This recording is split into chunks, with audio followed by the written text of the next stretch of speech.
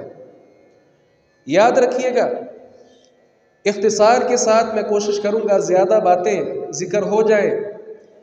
سب سے پہلی بات اللہ کی مدد حاصل کرنے کے حوالے سے یہ ہے کہ انسان پر اللہ تبارک و تعالی پر مکمل ایمان ہونا چاہیے. جس شخص کا اللہ پر ایمان نہیں ہے وہ اللہ کو ایک نہیں مانتا. ایک ماننے کے بعد اس اللہ کی عبادت اور پرستش نہیں کرتا. اللہ کو کیا ضرورت ہے اس کی مدد کرنے کی؟ تو سب سے پہلی بات ایمان ہے. انسان مسلمان ہو، ایمان اس کے دل کے اندر موجود ہو. اللہ رب العزت نے سورہ آل عمران میں کیا فرمایا؟ وَلَا تَهِنُوا وَلَا تَحْزَنُوا وَأَنْتُمُ الْأَعْلَوُونَ إِن كُنتُم مُؤْمِنِينَ. کمزور مت پڑو، پریشان نہ ہو. اگر تمہارے اندر ایمان موجود ہے نا تو تم غالب آ کر رہو گے. غلبے کے ساتھ اللہ نے ایمان کی شرط لگائی ہے. اگر ایمان ہوگا، تم مومن ہوئے، تو پھر اللہ رب العزت تمہیں غلبہ عطا کرے گا اور پھر تمہیں گھبرانے کی ضرورت نہیں ہے. لیکن اگر ایمان ہی نہیں ہے تو پھر غلبہ کیسے مل سکتا ہے؟ پھر تو دنیا میں اہل اسلام بھی کس طرح ذلت کی زندگی بسر کر رہے ہیں. ان اللہ یدافع عن الذین آمنوا. اللہ تعالیٰ دفاع کرتا ہے اہل ایمان کی طرف سے. جو مومن بندہ ہو اللہ تعالیٰ اس کا دفاع کرتا ہے، اس کا خیال کرتا ہے. اور جو مومن ہے ہی نہیں اللہ رب العزت کو بھی اس کے دفاع کی ضرورت نہیں ہے. اور دوسری بات یہ ہے، ایمان لانے کے بعد دوسری چیز جو انسان پر لازم ہوتی ہے وہ نیک عمل ہے. بعض لوگ کلمہ پڑھ لیتے ہیں، وہ ایمان کا دعویٰ بھی کر لیتے ہیں کہ میں اب مومن بن چکا ہوں، لیکن نیک کام نہیں کرتے. یاد رکھیے گا، کلمہ پڑھ لینے کے بعد، مسلمان ہو جانے کے بعد اللہ تعالیٰ نے انسان پر جو چیزیں لازم قرار دی ہیں ان پر عمل بھی ضروری ہے. وگرنہ کلمہ پڑھنے کا کیا فائدہ اور مسلمان بننے کا کیا فائدہ؟ مسلمان کا مطلب کیا ہوتا ہے؟ مطیع اور فرما بردار.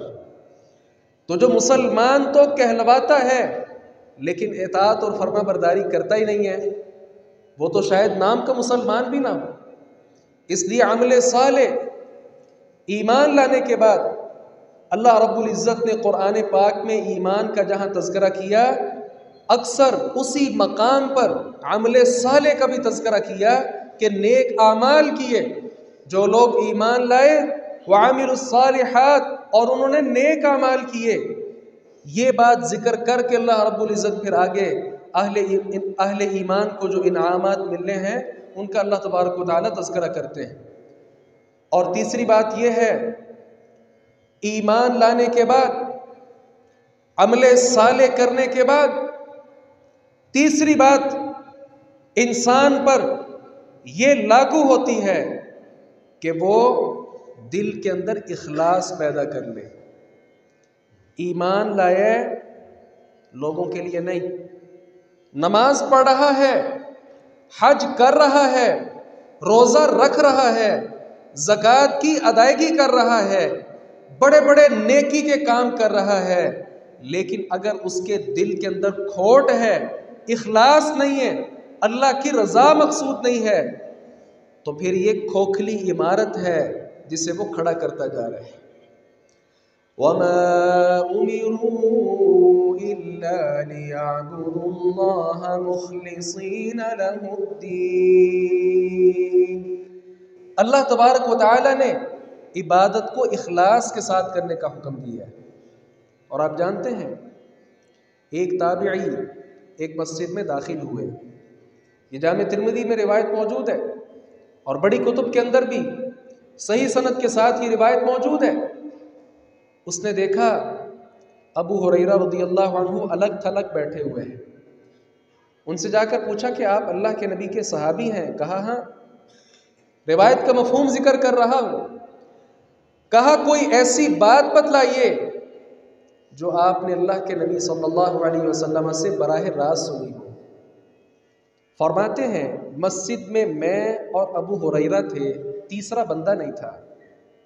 اب دیکھیں صحابی رسول اللہ کے گھر میں بیٹھا ہوا اور اپنے شاگرد کو پیغمبر علیہ السلام کی حدیث سنانے لگا ہے. ابو ہریرہ رضی اللہ عنہ بیٹھے اور فرمانے لگے ہاں میں تمہیں وہ حدیث مبارکہ سناتا ہوں. قبل اس کے کہ ابو ہریرہ حدیث بیان کریں انہوں نے زوردار چیخ ماری اور گر پڑے، بے ہوش ہو گئے.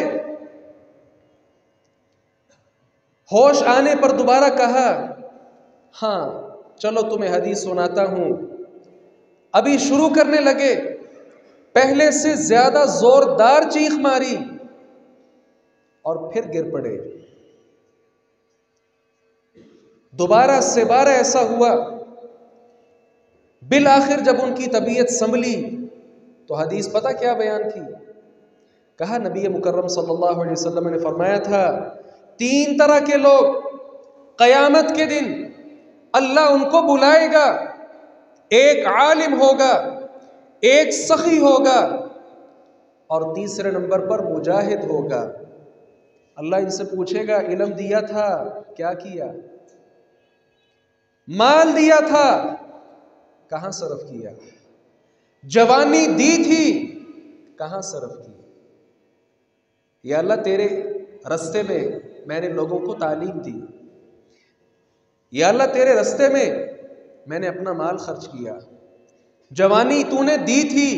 یا اللہ تیرے رستے میں کفر کے ایوانوں کو للکارتے ہوئے ان کی کھوپڑیاں اڑاتے ہوئے اپنی جان کا نذرانہ پیش کیا تھا.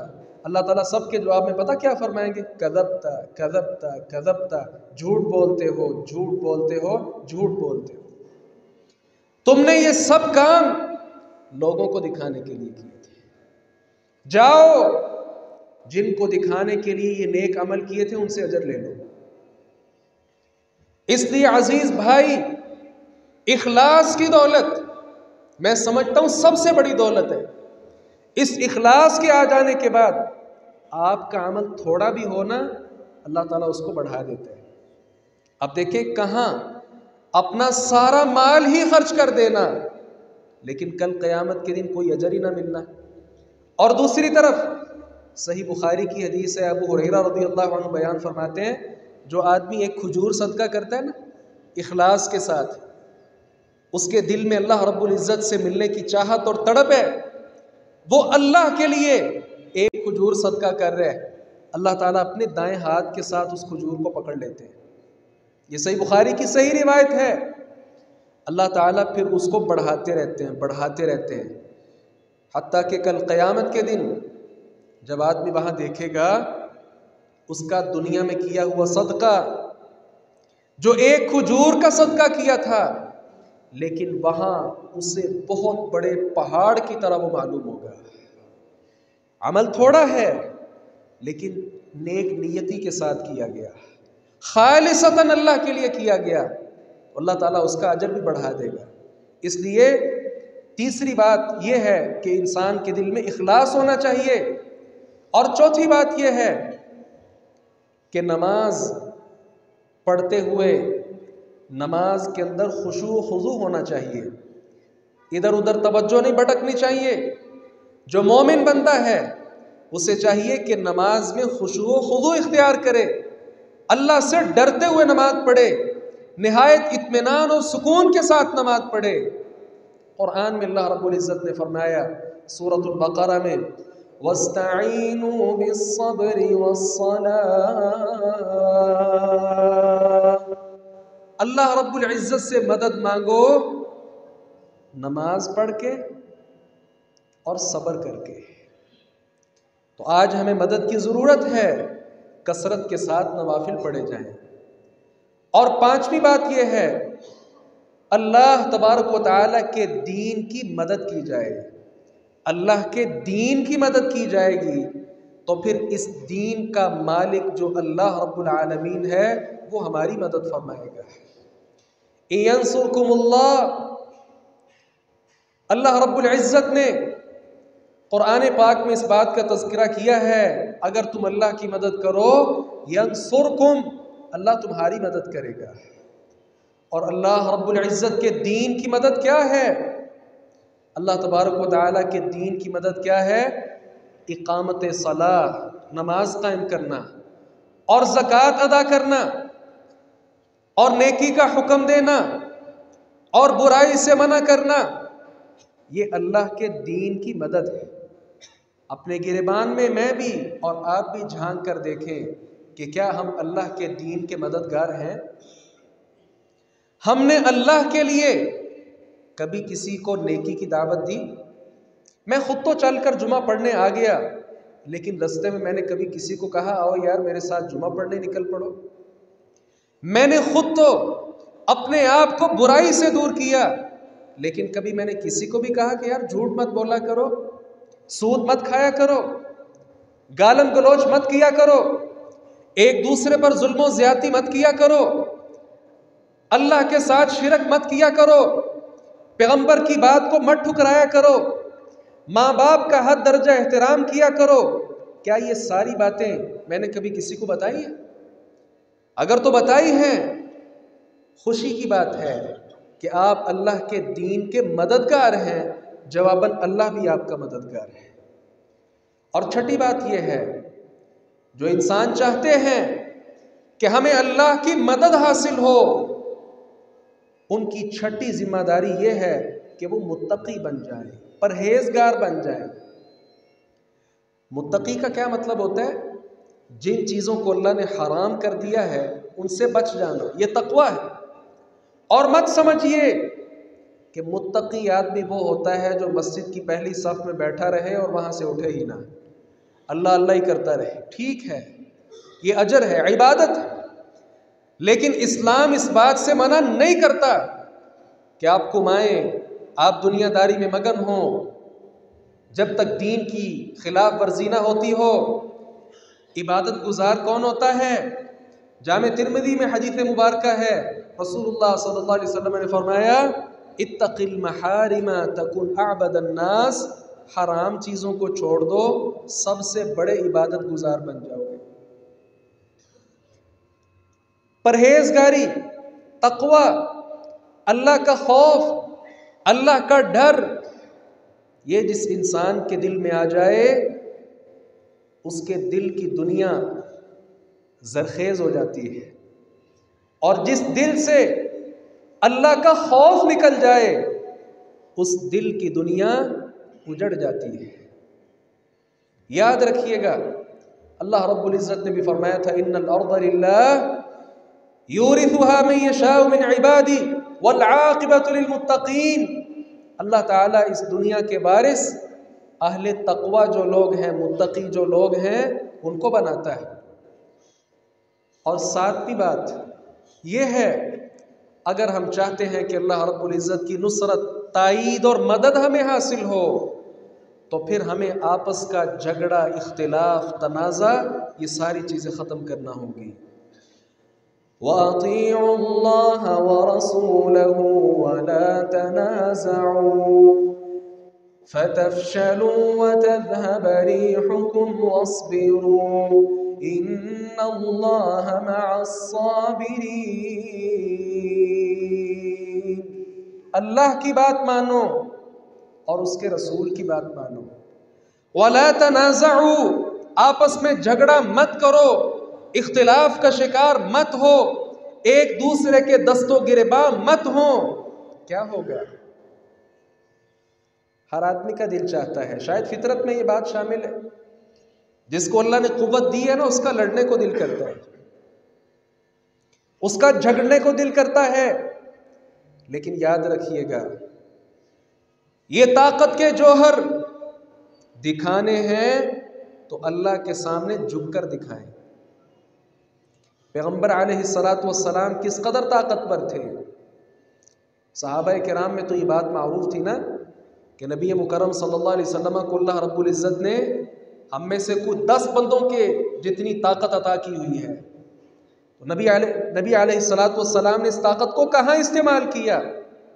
طاقت کے استعمال کے بعد آدمی بوڑھا ہونا شروع ہو جاتا ہے. کئی باتیں یہاں کی جا سکتی ہیں، صرف ایک بات ذکر کرتا ہوں.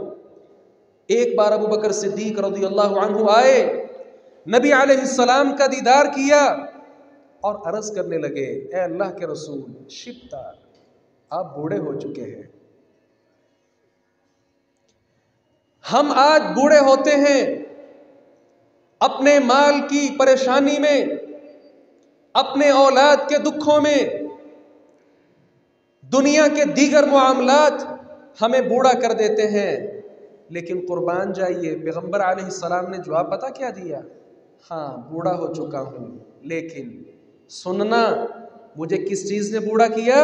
شیبتنی ہود والواقعہ والمرسلات وَإِذَا الشَّمْسُ كُوِّرَتْ. مجھے ان قرآن کی صورتوں نے بوڑھا کر دیا ہے. آج تو مجھے قرآن پڑھنا ہی نہیں آتا. اگر پڑھنا آتا ہے اس کا ترجمہ نہیں آتا. اگر ہلکا سا ترجمہ بھی آتا ہے لیکن اس قرآن کا مطلب اور مفہوم اور تفسیر نہیں آتی. یہ قرآن دل میں کیسے اترے گا؟ پیغمبر علیہ الصلاۃ والسلام کی زندگی کو سامنے رکھیے گا، یاد رکھیے.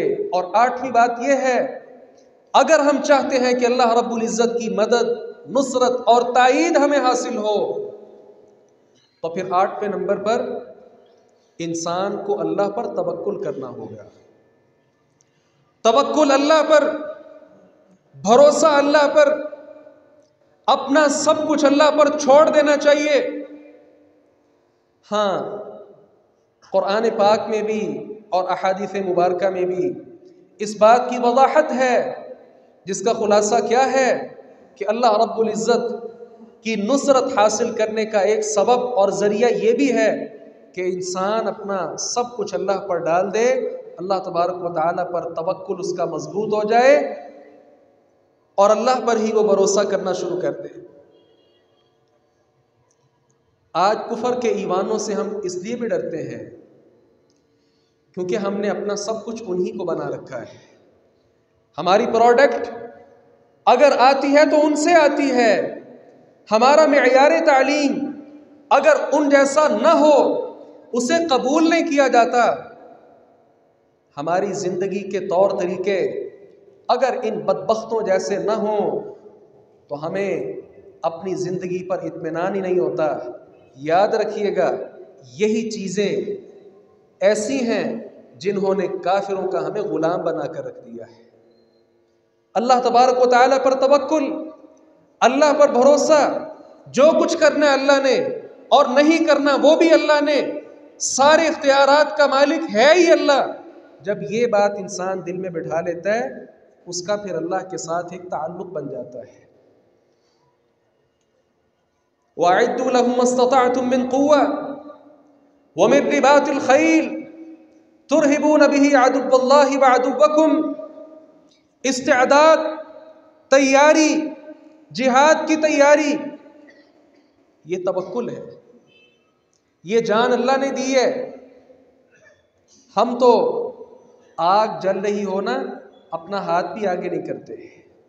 ہمیں اپنی جان اس قدر زیادہ عزیز ہے، لیکن میدان جہاد میں چل پڑنا، کود پڑنا، یہ اللہ رب العزت پر کمال توکل ہے، اللہ رب العزت پر کمال بھروسہ ہے.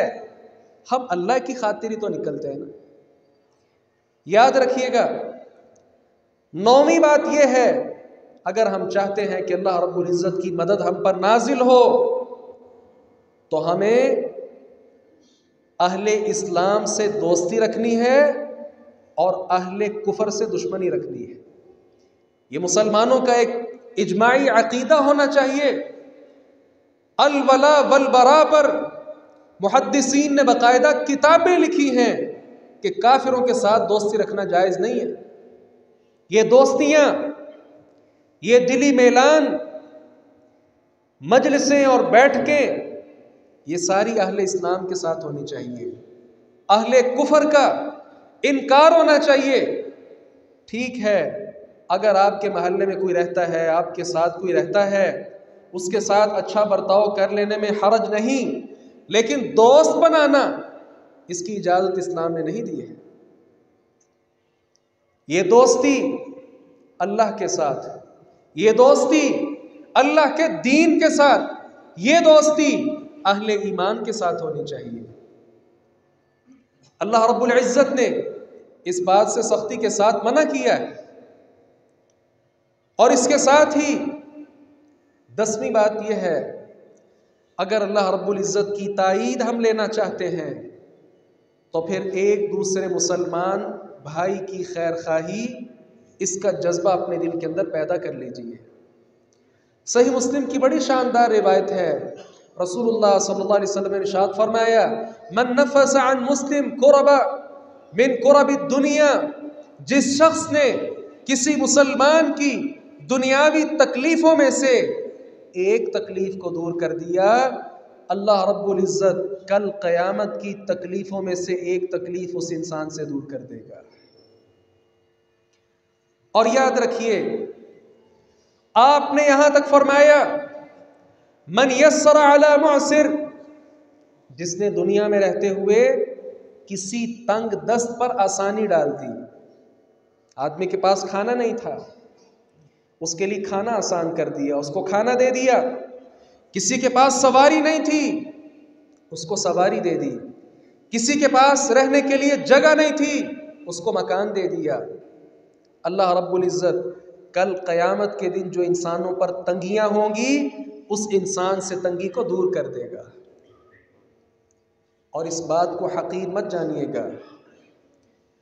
رسول اللہ صلی اللہ علیہ وسلم نے فرمایا صدقہ کیا کرو، ایک دوسرے پر خرچ کیا کرو، کیونکہ ایسا وقت آنے والا ہے آپ خرچ کرنا چاہیں گے لیکن کسی انسان کے پاس آپ کا روپیہ پیسہ قبول کرنے کی گنجائش ہی نہیں ہوگی. اور میں یہ بات کہتا ہوں کہ یہ وقت تقریباً آ چکا ہے.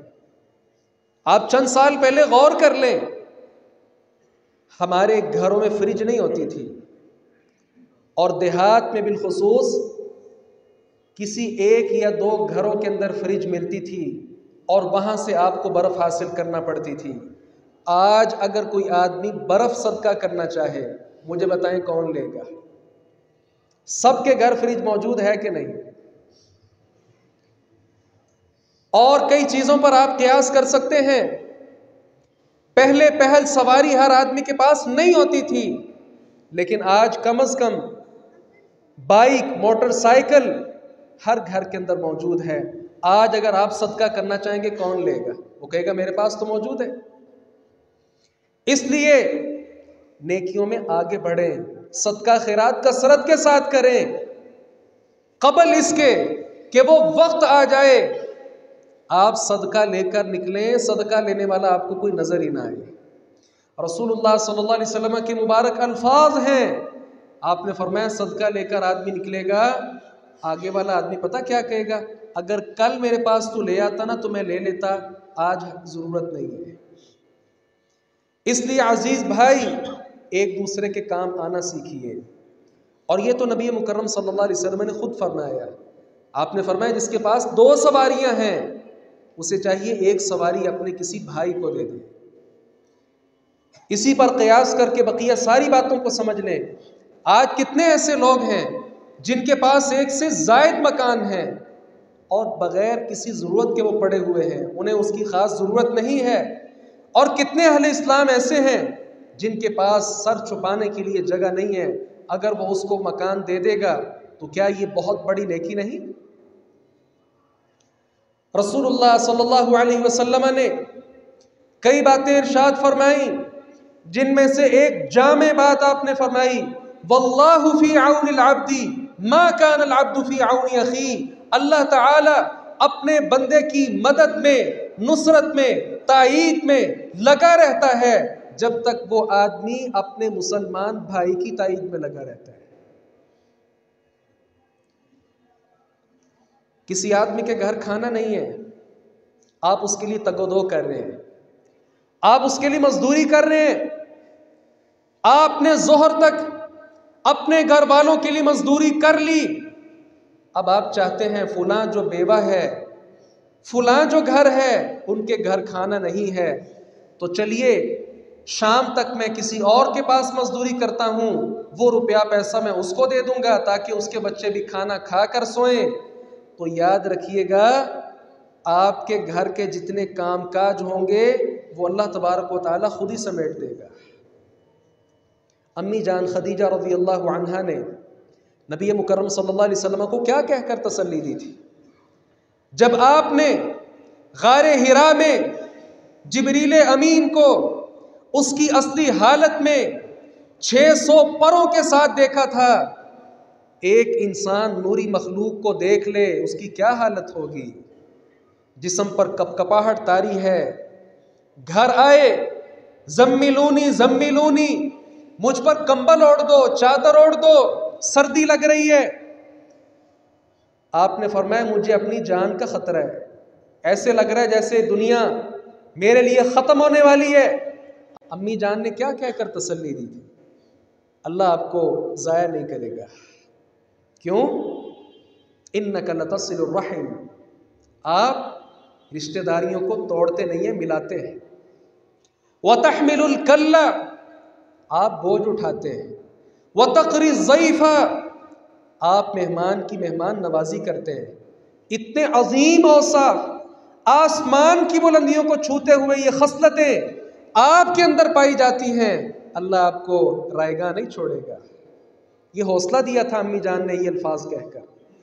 آج بھی اگر کوئی انسان لوگوں کی بھلائی دیکھتا ہو، لوگوں کے بوجھ اٹھاتا ہو، لوگوں کے ساتھ اچھا برتاؤ کرتا ہو، لوگوں پر خرچ کرتا ہو، لوگوں کو علم دیتا ہو، ان کی جہالت کو دور کرتا ہو، لوگوں کو اخلاق سکھاتا ہو، انہیں دنیا میں رہنے کا طریقہ سکھاتا ہو، انہیں اللہ کا رستہ دکھاتا ہو، ایسے انسان کے معاملات بھی اللہ خود ہی چلاتا ہے۔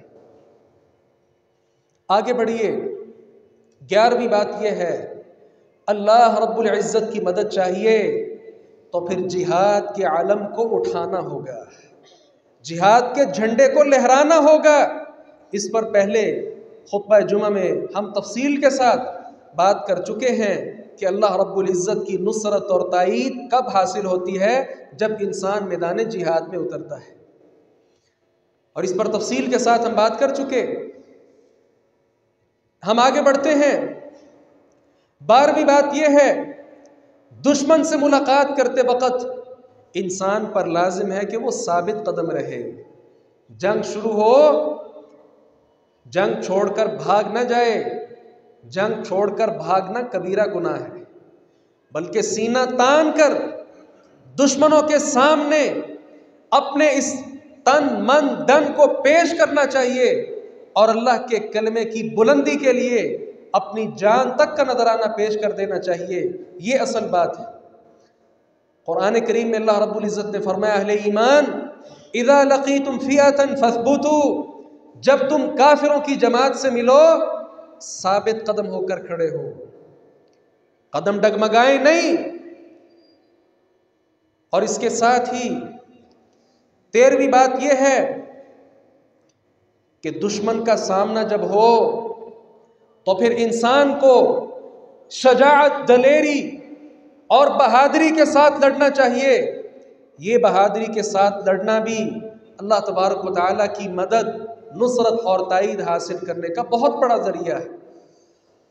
اور 14ویں بات یہ ہے، جہاد کرتے ہوئے جہاد میں مشقتیں آتی ہیں۔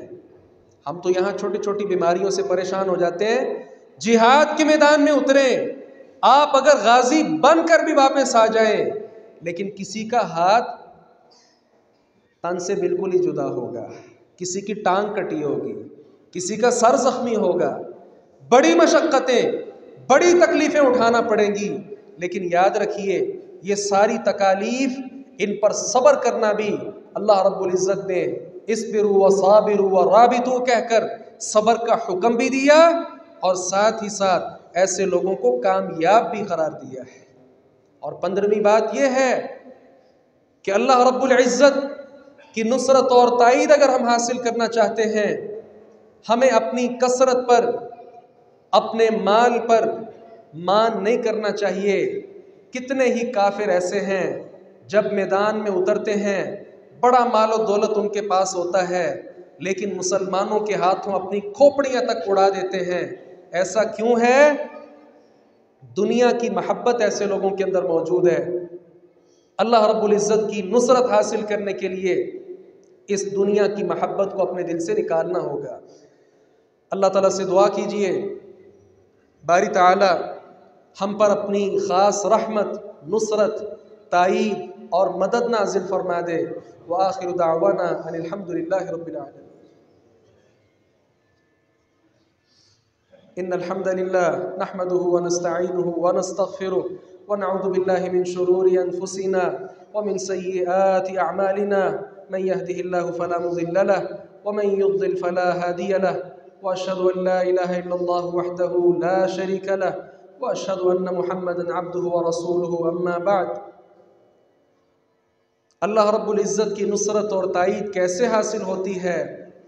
15 باتیں اختصار کے ساتھ آپ سماعت فرما چکے ہیں۔ اللہ رب العزت کی نصرت کے مظاہر کیا ہو سکتے ہیں؟ بس ایک بات آپ کے گوش گزار کر دیتا ہوں۔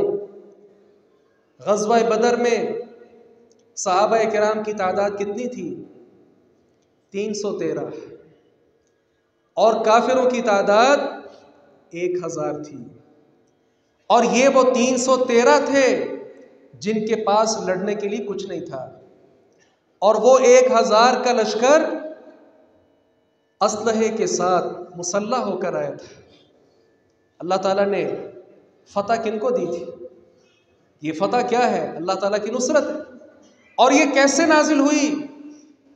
اللہ رب العزت نے سورۃ آل عمران میں اس بات کا تذکرہ کیا ہے اور باقاعدہ طور پر اس کو بیان کیا کہ آسمان سے فرشتوں کو ہم نے نازل کیا تھا، اور رسول اللہ صلی اللہ علیہ وسلم نے کیا فرمایا تھا صحابہ کرام کو؟ صحابہ کی جماعت سنو، ھذا جبریل، یہ یہاں جبریل کھڑے ہیں، آخذ برأس فرسی، اپنے گھوڑے کی لگام انہوں نے اپنے ہاتھ کے ساتھ پکڑی ہوئی ہے، علیہ ادات الحرب، ان کے گھوڑے کے اوپر جنگ لڑنے کا جو سامان ہے وہ بھی موجود ہے۔ جبریل امین فرشتوں کے سردار ہیں، اور یہ وہ فرشتہ ہے جو نبیوں کی طرف اللہ کی بات لے کر اترتا تھا۔ اسی فرشتے کو اس کے لاؤ لشکر کے ساتھ اللہ تعالیٰ نے میدان جہاد میں اتارا کہ نہیں اتارا؟ یہ اللہ کی نصرت نہیں تو اور کیا تھی؟ صحیح مسلم کی روایت ہے، صحابی رسول کہتے ہیں انصاری اللہ کے نبی پتہ نہیں کیا ہوا، میں ایک مشرک کے پیچھے بھاگا تاکہ اس کی گردن مار سکوں، اتنے میں میں نے ایک آواز سنی کہ ہیزوم آگے بڑھو، اور اچانک میں کیا دیکھتا ہوں، جس مشرک کے پیچھے میں لگا تھا وہ زمین پر لیٹا مرا ہوا پڑا ہے۔ رسول اللہ صلی اللہ علیہ وسلم نے فرمایا وہ فرشتہ تھا، اور ہیزوم اس کے گھوڑے کا نام تھا، وہ اپنے گھوڑے کو دوڑا رہا تھا، اور اس دشمن کو، اللہ کے دشمن کو آپ کے مارنے سے پہلے ہی اس نے مار دیا۔ یہ نصرت تائید اللہ کی نازل ہوئی تھی کہ نہیں؟ غزوہ احزاب دیکھ لیں، چند لوگ ہیں مدینہ میں رہنے والے، اور غزوہ احزاب کو غزوہ احزاب کیوں کہتے ہیں؟ احزاب حزب کی جمع ہے، اور حزب گروہ کو کہتے ہیں۔ اس وقت سارا عرب اکٹھا ہو گیا تھا اس مدینے کی اینٹ کے ساتھ، اینٹ بجانے کے لیے۔ اللہ نے قرآن بنا کر اس بات کو بیان کیا۔ کہا جانتے ہو غزوہ احزاب کے موقع پر کیا ہوا تھا؟ اہل اسلام کا مقابلہ کرنا بڑا مشکل کام تھا۔ اللہ تعالیٰ نے تیز ہوا بھیج دی، ان ہوا کے ساتھ ان کے خیمے اکھڑ گئے، اور ان کی آنکھیں پسپا گئیں، وہ دیکھ نہ پائے، اور اللہ نے کہا وَجُنُودًا لَّمْ تَرَوْهَا، میں نے ایسے ایسے آسمان سے لشکر نازل کیے، تم اپنی آنکھوں سے ان کو دیکھ بھی نہیں سکتے۔ مراد فرشتے، ایسے فرشتے نازل کیے جنہوں نے ان سارے عرب کے جتھوں کو مدینہ سے نکال باہر کیا اور اللہ کا جھنڈا غالب آ گیا۔ اللہ کی مدد آج بھی نازل ہوتی ہے، لیکن ہم مدد لینے والے بنے۔ ہم اگر مدد لینے والے بن گئے، اللہ تعالیٰ کی مدد آج بھی ہم اپنی آنکھوں کے ساتھ اس کا مشاہدہ کر سکتے ہیں۔ اس لیے عزیز بھائی، دنیا میں رہتے ہوئے اپنے اللہ کو راضی کر لیجئے اور خالصتاً ایمان کی نعمت اور دولت کے ساتھ مالا مال ہو جائیں۔ یہ سب سے بڑی چیز ہے۔ اللہ تعالیٰ کی نصرت حاصل کرنے کے لیے اللہ تعالیٰ سے دعائیں بھی کی جائیں، اپنے مظلوم بھائیوں کے لیے بھی دعائیں کی جائیں۔ دعا فرمائیں جتنے اہل اسلام بیمار ہیں، اللہ تعالیٰ تمام بیماروں کو صحت کاملہ عاجلہ نصیب فرمائے، پریشانوں کی پریشانیاں اللہ دور فرمائے۔ غزہ اور فلسطین کے مسلمان بہن اور بھائیوں کی اللہ تعالیٰ خاص مدد فرمائے اور ان کی اللہ تعالیٰ غیبی مدد فرمائے۔ ہمیں بھی توفیق عطا فرمائے کہ ہم ان کے شانہ بشانہ کھڑے ہوں اور صرف مذمت نہیں بلکہ مرمت کی حد تک ہم آگے بڑھیں۔ اللہ تعالیٰ ہمیں اس کی توفیق عطا فرما دے۔ کسی بھائی نے محمود صاحب کے لیے دعا کی ہے، وہ بہت زیادہ ان کا عجیب ایکسیڈنٹ ہوا ہے، بہت بیمار ہیں۔ اللہ تعالیٰ ان سمیت تمام اہل اسلام کو صحت کی نعمت کے ساتھ مالا مال فرمائے۔ گزشتہ دنوں میرے سسر محترم قاری صاحب اس دنیا سے رخصت ہو گئے، ان کے لیے بھی دعا فرمائیں۔ اللہ تعالیٰ ان سمیت تمام اہل اسلام، اہل توحید جو اس دنیا سے رخصت ہو چکے ہیں، اللہ تعالیٰ ان کی آخرت کی منزلیں آسان فرمائے، ان کی قبروں کو اللہ تعالیٰ نور کے ساتھ منور فرمائے، اور ان سب اہل اسلام کی قبروں کو اللہ تعالیٰ جنت کا ٹکڑا اور باغیچہ بنا دے۔ اللہ تعالیٰ ہمیں زندہ رکھے اسلام پر، موت دے شہادت کی۔ ربنا ظلمنا انفسنا وان لم تغفر لنا وترحمنا لنكونن من الخاسرین۔ ربنا آتنا فی الدنیا حسنہ وفی الآخرۃ حسنۃ وقنا عذاب النار۔ سبحان ربک رب العزۃ عما یصفون وسلام علی المرسلین والحمد للہ رب العالمین۔